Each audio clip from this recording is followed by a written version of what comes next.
Hello students, welcome to my channel. आज video रे तुम मानकर नवम श्रेणी साहित्य बहिर गोदावरीश मिश्र रचित बामनर हाथ और आकाशर चंद्र यही चैप्टर टीर प्रश्नोत्तर गुड़िक आलोचना करने। तो पिला माने एठारे मने रखिबो तुम मानकर इंटरनल असेसमेंट 2 रे मध्य एही चैप्टर टीरु क्वेश्चन आसीबो। तो परीक्षा उपयोगी किछि important long question, short question और ग्रामर गुड़िक मध्य आलोचना करने। 1 नंबर विपरीत अर्थबोधक शब्द लेख। तो पिला माने विपरीत अर्थबोधक शब्द निश्चित भाव में तुम मानकर 50 मार्क भितर ऑब्जेक्टिव रे क्वेश्चन आसीबो। तेणु प्रति विषय रे जेतिक विपरीत अर्थबोधक शब्द देछि प्रत्येक विषय रे से विषय रे तुम माने अभ्यास कर नबो तो निश्चित भाव में परीक्षा रे सहज हेबो। तो विपरीत शब्द गुडी आलोचना करिबा। डेंगा बांगरा, कृतकार्य अकृतकार्य, अभिशाप आशीर्वाद, खर्च रोजगार, आदेश अनादेश, अक्षम सक्षम बा क्षम। 2 नंबर संधि विच्छेद कर। अल्पाधिक उन्नति उज्जवल संतुष्ट संजोग एगुड़िकर विच्छेद करबा। संधि होइकि देछि एगुड़िकर विच्छेद करबा। अल्पाधिक अल्प युक्त अधिक, उन्नति उत युक्त नति, उज्जवल उत युक्त ज्वल, संतुष्ट संयुक्त तुष्ट। 3 नंबर क स्तंभ सह संपर्क थिबा ख स्तंभर जो शब्द गुडी को जोग कर। तो क स्तंभ सहित ख स्तंभ जोग करिबा। बामन चंद्र, इटाली मुसोलिन, आकाश कइया चिलिका माछ रूसिया स्टालिन। 4 नंबर बंधनी मध्यरु उपयुक्त शब्द बाछि शून्य स्थान पूरण कर। क पृथ्वी विख्यात डैश इटा भाटी रे काम करी पिला दिने पेट पोसुथिले। एठी पिला माने लेखिबो हिटलर।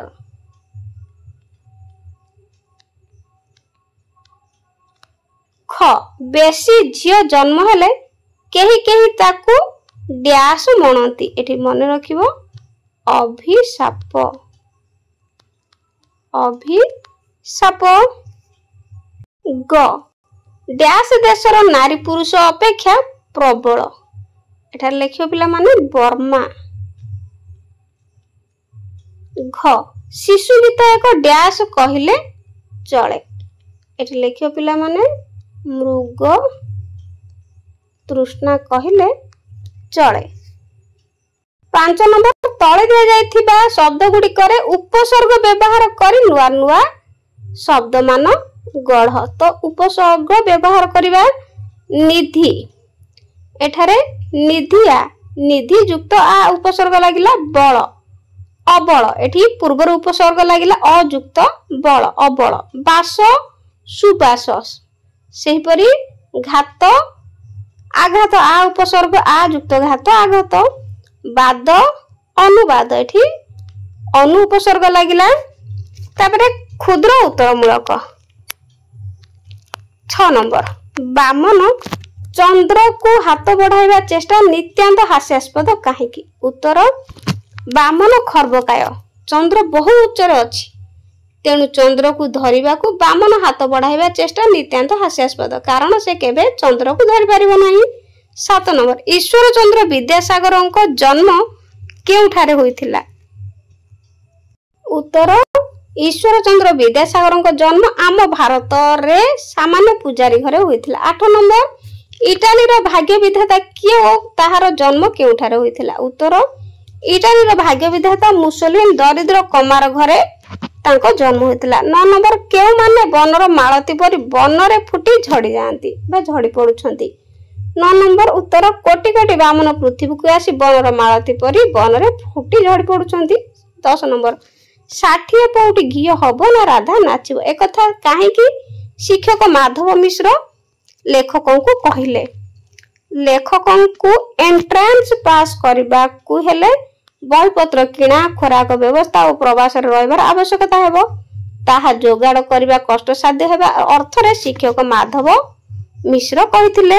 11 नंबर रामकृष्ण बोस किए ओ से केउठी रहउथिले। उत्तर रामकृष्ण बोस कटक रे जने ख्यातनामा वकील हरिवल्लभ बोस को पुत्रा। से पुरी रो शशि निकेतन रे रहुथिले। 12 नंबर नारी जातिर महिषी प्रतिनिधि रूपे क्यों माने पूजा पाउछंती? उत्तर नारी जातिर महिषी प्रतिनिधि रूपे दुर्गा लक्ष्मी सरस्वती पूजा पाउछंती। 13 नंबर बेसी झियो जन्म को केही केही अभिशाप मणि थांती काहेकि? उत्तर बेसी झियो जन्म को केही केही अभिशाप मणि थांती कारण उपयुक्त पात्र सहित विवाह कराइबा क्वचित संभवपर होइथाय। तो एटी इंपोर्टेंट क्वेश्चन टी मन रखिबो। 14 नंबर केउ देश पुरुष माने घर धंदा बुझिबा सह संतान मानकर लालन पालन करिथांती? एटा मध्ये इंपोर्टेंट मन रखिबो। स्विट्जरलैंड देशर पुरुष माने घर धंदा करिबा बा बुझिबा सह संतान मानकर लालन पालन करिथांती। 15 नंबर रामकृष्ण बोस की प्रकार लोक थिले? उत्तर रामकृष्ण बोस धर्म भीरु लोक थिले।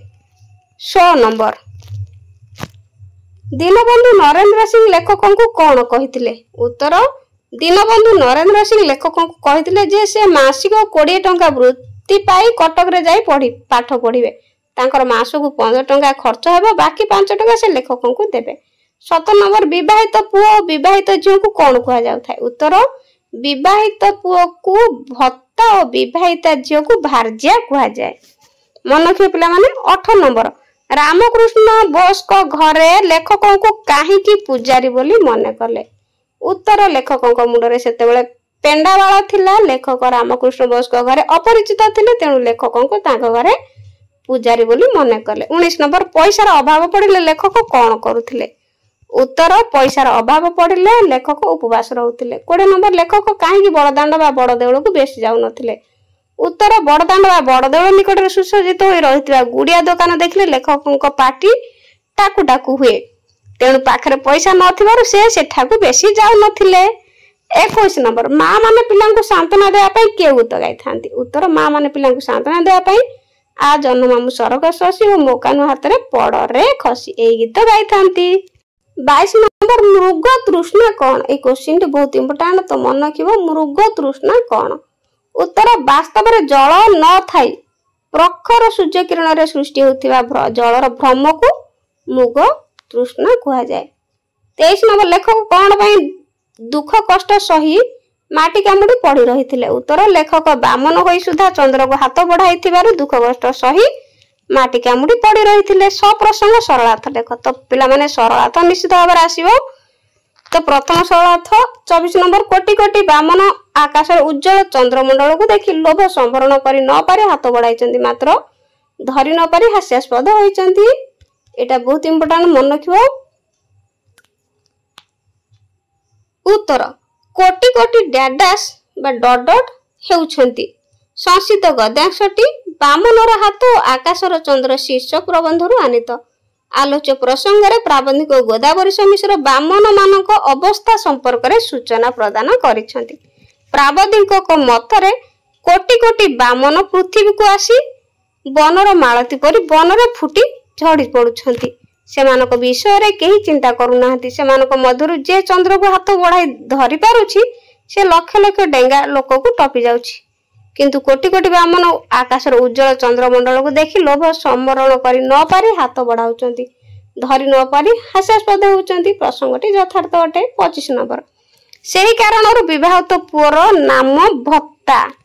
उत्तर सेही डॉट डॉट भत्ता संस्कृत गद्यांशटी बामनर हाथ आकाशर चंद्र शीर्षक प्रबंधरू आनीत।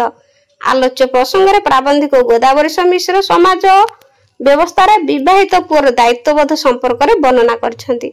आमर समाज व्यवस्था रे पुरुष और नारी उभय गुरुत्वपूर्ण स्थानर अधिकारी, तेबे परिवार मध्य जीविका अर्जन भार पुरुष उपरे न्यस्त थाए, तेणु विवाहित पुअर नाम भर्ता और विवाहिता झीर नाम होउची भार्या। प्रसंगटी यथार्थ अटे। 26 नंबर पुरुष सहित नारी संपर्क रे नियंत्रण करबा गोटे बड़ सामाजिक समस्या। उत्तर पुरुष डॉटर समस्या संस्कृत गद्यांशटी बामनर हाथ और आकाशर चंद्र शीर्षक प्रबंधरू आनीत। आलोच्य प्रसंग रे प्राबंधिक गोदावरी मिश्र एक वास्तव सामाजिक समस्या संपर्क रे सूचना प्रदान करिछन। समाज जीवन रे पुओ झियो को नै भेदभाव देखा जाए। झियो ठारू पुओ बेसी आदर पाए। प्राय सब समाज रे झियो अल्पाधिक परिमाण रे एक समस्या रूपे विवेचित होई थाए। एहार कारण होउछु उपयुक्त पात्र सहित विवाह कराइबा क्वचित संभवपर हुए, तेणु पुरुष सहित नारीर संपर्क नियंत्रण करने गोटे बड़ सामाजिक समस्या रूपे विवेचित हुए। प्रसंगटी यथार्थ अटे। 27 नंबर चंद्र आखि की दाउ दाउ दिशुला किंतु ताहा जे केते दूर थिला मु बुझिबी किपरि। उत्तर चंद्र डट डट किपरि संसित गद्यांशटी गोदावरी मिश्र रचित बामनर हाथ और आकाशर चंद्र शीर्षक प्रबंधर आनीत आलोच्य प्रसंग में प्राबंधिक निज अंतर आवेग को व्यक्त करिसेंती। प्राबंधिक विभिन्न अभाव असुविधा और दुख कष्ट सह्य करी शिक्षा लाभ करथिले कारण तांकर अभिलाष उच्च थिला। से बामन होई मध्य चंद्र को हाथ बढ़ाइथिले। चंद्र तांको आखि को दाउ दाउ दिसुथिले मध्य ताहा से केते दूर रे थिला लेखक बुझी पारि नथिले। तेणु से निजर प्रयास जारी रखिथिले। प्रसंगटी शिक्षाप्रद। पिला माने दीर्घ उत्तर मूलक लिखिबा। 28 नंबर पठित विषयरु लेखकंक बाल्य शिक्षा संपर्क रे उल्लेख कर। उत्तर प्राबंधिक गोदावरी मिश्र ओडिया साहित्य जगत रे जन महान प्रतिभा। बामनर हाथ और आकाशर चंद्र प्रबंधटी लेखकंक आत्मजीवनी ग्रंथ अर्ध शताब्दीर ओडिशा और तहिरे मो स्थान गृहीत। उक्त प्रसंग में लेखक निजर बाल्य शिक्षा संपर्क में विभिन्न आलोचना करिसेंती।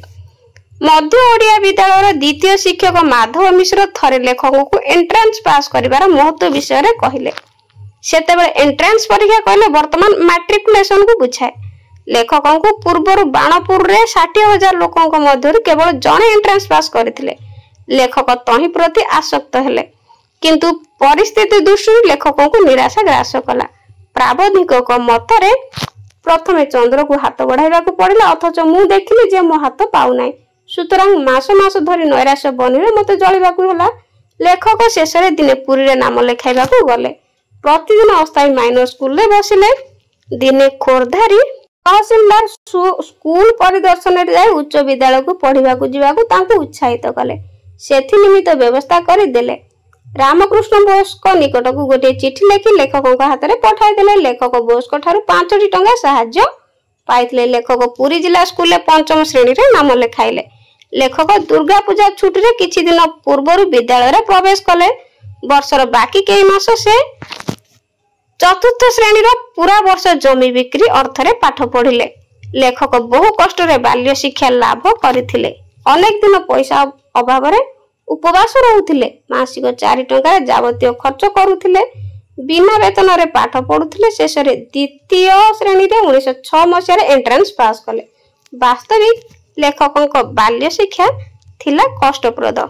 29 नंबर तत्कालीन समाज रे नारी मानक प्रति रहुथिबा सामाजिक दृष्टिभंगी संपर्क रे आलोचना कर। उत्तर प्राबंधिक गोदावरी मिश्रक रचित बामनर हाथ आकाशर चंद्र एक अनुभूति प्राण सृष्टि। लेखक आत्मजीवनी अर्ध शताब्दी ओडिशा और तहिरे मो स्थान ग्रंथरु यह उद्धृत। तत्कालीन समाज रे नारी मानक प्रति रहितबा सामाजिक दृष्टिभंगी संपर्क रे प्राबंधिक उक्त प्रसंग रे वर्णना करिसेंती। समाज रे पुओ और झियो उभयंकर आवश्यकता समान हेले सुधा झियो माने कम आदर पाती। प्रत्येक समाज रे नारी अवहेलित। बेसी झियो हेले केही केही ताकू अभिशाप मनती कारण उपयुक्त पात्र सहित विवाह कराइबा क्वचित संभव परे हुए। पुओ मानकु अविवाहित अवस्था रे जेते बयस पर्यंत रखी हुए झियो मानकु सेते बयस पर्यंत रखी हुए नाई। नारीर सतीत्व उपर समाज तीव्र दृष्टि देई थाए। झियोर आचरण जोगे अनेक बापा माँ समाज रे लांछित भोगिबार देखा जाए।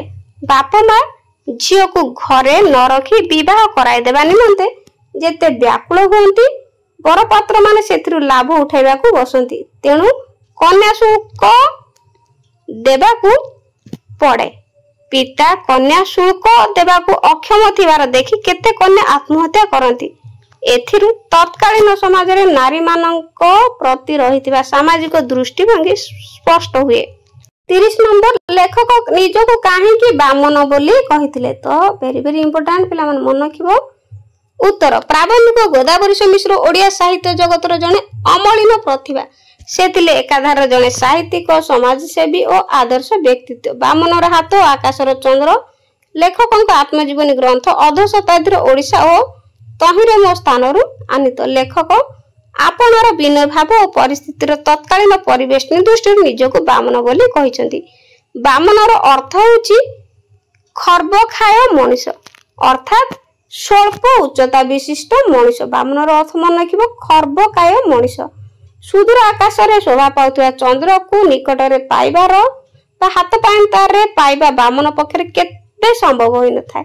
ଲେଖକ ସେହିଭଳି ମନର ଅଭିଳାଷକୁ ସଫଳ କରିବା ପାଇଁ କରୁଥିବା ପ୍ରୟାସ ଓ ପରିସ୍ଥିତିର ବାଧକତାକୁ ଆଲୋଚନାକୁ ଆଣିକି ନିଜକୁ ବାମନ କହିଛନ୍ତି। ଲେଖକ ଓଡ଼ିଆ ବିଦ୍ୟାଳୟର ଦ୍ୱିତୀୟ ଶିକ୍ଷକ ମାଧବ ମିଶ୍ରଙ୍କ ସୂଚନାରେ ଏଣ୍ଟ୍ରାନ୍ସ ପାସ୍ କରିବାର ଅଭିଳାଷ ଉଚ୍ଚାଭିଳାଷ ମନରେ ପୋଷଣ କଲେ, ଯାହାକି ବାମନର ଚନ୍ଦ୍ରକୁ ହାତ ବଢାଇବା କଥା। ସେଥିପାଇଁ ନାନା ବାଧା ଓ ପ୍ରତିବନ୍ଧକ ଦେଇ ତାଙ୍କୁ ଗତି କରିବାକୁ ହେଲା। ଲେଖକ ପୁରୀରେ ନାମ ଲେଖାଇବାକୁ ଗଲେ।